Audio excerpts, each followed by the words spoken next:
একটি ছোট মেয়ের হৃদয় ভরা সরলতা কিভাবে বদলে দেয় কঠিন এক হৃদয়, আর পর্বতের একাকী নিস্তব্ধতার মাঝেও জন্ম নেয় এক অমূল্য বন্ধুত্ব।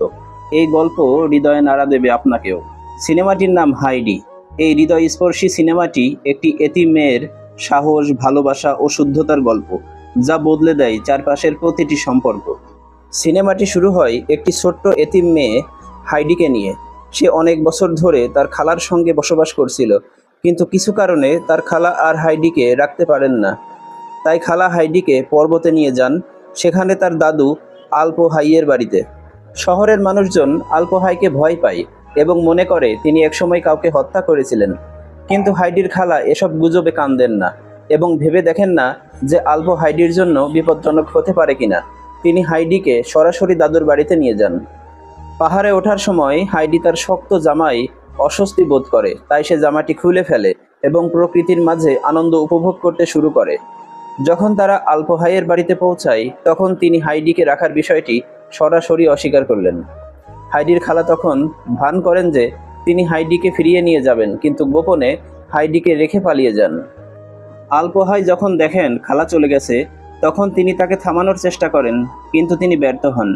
রেগে গিয়ে তিনি হাইডিকে বাড়ির ভেতরে ঢুকতে না দিয়ে দরজা বন্ধ করে দেন। কোনো উপায় না পেয়ে হাইডি পাশের গোয়াল ঘরে ছাগলের সঙ্গে রাত কাটান। পরদিন সকালে আলপো হাইডিকে ছাগলের দুধ খেতে দেন এবং পরে তাকে পাদ্রির কাছে নিয়ে যান। পাদ্রি হাইডিকে পরীক্ষা করে বললেন সে পুরোপুরি সুস্থ এবং আলপো হাইয়ের দায়িত্ব হাইডির দেখাশোনা করা। আলপো হাই তা মানতে চান না। তখন পাদ্রি বলেন 3 দিন সময় দেন, যদি কোনো কৃষক হাইডিকে সাহায্যকারী হিসেবে নিতে চান। বাড়িতে ফিরে আলপো হাই অবশেষে হাইডিকে ঘরে ঢুকতে দেন। ঘরের সবকিছু একজনের মতো সাজানো, তাই হাইডি খড়ের গাদায় নিজের শোয়ার জায়গা তৈরি করে নেন। পরদিন হাইডির দেখা হয় পিটার নামে এক ছেলের সঙ্গে, যে প্রতিদিন আলপো হাইয়ের ছাগল চড়াতে আসে। একদিন আলপো হাই হাইডিকে পিটারের সঙ্গে ছাগল চড়াতে পাঠান এবং তার জন্য রুটি ও পনির দেন।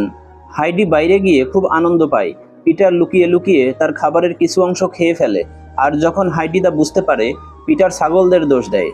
এক সময় দুটি ছাগল মারামারি শুরু করে।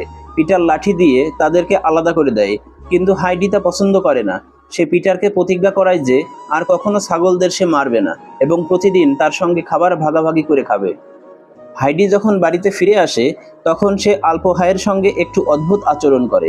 সে আর বারান্দায় না থেকে গোয়ালঘরে ঘুমাতে চায়। আলপো হাই বুঝে যান হাইডি শহরের লোকদের কাছ থেকে তার বিরুদ্ধে গুজব শুনেছে।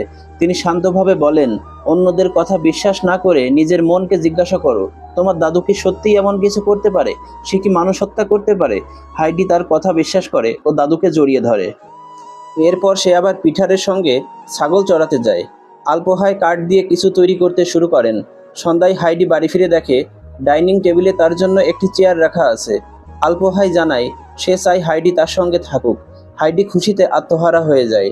কয়েকদিনের মধ্যেই হাইডি দাদুর মন জয় করে নেয় এবং পিটারেরও ঘনিষ্ঠ বন্ধু হয়ে ওঠে। সে এতটাই স্বাচ্ছন্দ্য বোধ করে যে নিজের চুল কেটে ছোট করে ফেলে। কিন্তু একদিন পিটার জানায় সে স্কুলে ভর্তি হতে যাচ্ছে, তাই আর খেলতে পারবে না। হাইডিও স্কুলে যেতে চায়, কিন্তু শীতকালে যাওয়া অসম্ভব, তাই আলপো হাই অর্থাৎ তার দাদু তাকে পাঠাতে চায় না। শীতকাল এসে যায়, হাইডির বাইরে যাওয়া বন্ধ হয়ে যায় এবং সে একঘেয়ে হয়ে পড়ে। আলপো হাই কাঠ দিয়ে একটি পাখির খেলনা তৈরি করে, তবুও সে চাঙ্গা হয় না।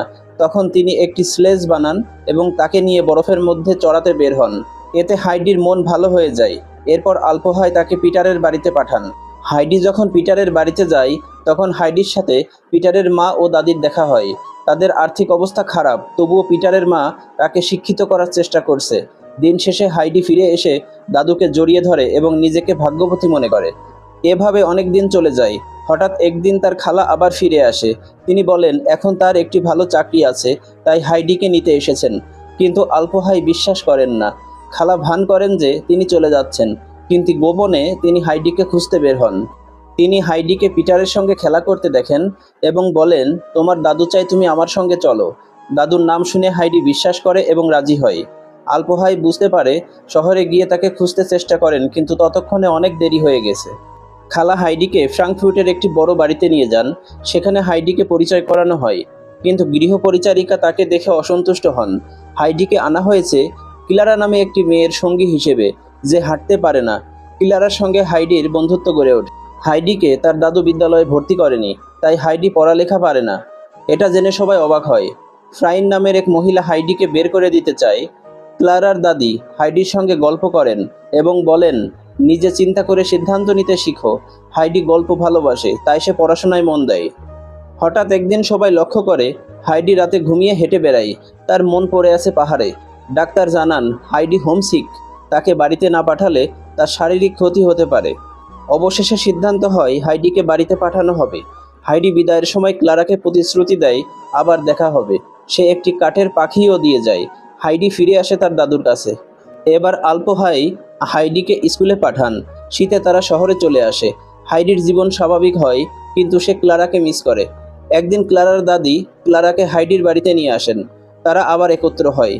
হাইডি তাকে পাহাড়ে ঘোরায়। একদিন ক্লারা একটি প্রজাপতি দেখে উঠে দাঁড়ায়। ধীরে ধীরে সে হাঁটতে শেখে। শেষ দৃশ্যে হাইডি ছাগল চড়াতে যায় এবং ডায়েরিতে লিখে রাখে, তার জীবনের স্বপ্ন এখন পূরণ হয়েছে। ধন্যবাদ সিনেমাটি দেখার জন্য। যদি গল্পটি ভালো লাগে তাহলে চ্যানেলটি সাবস্ক্রাইব করে বেল বাটনটি অন করে দিন।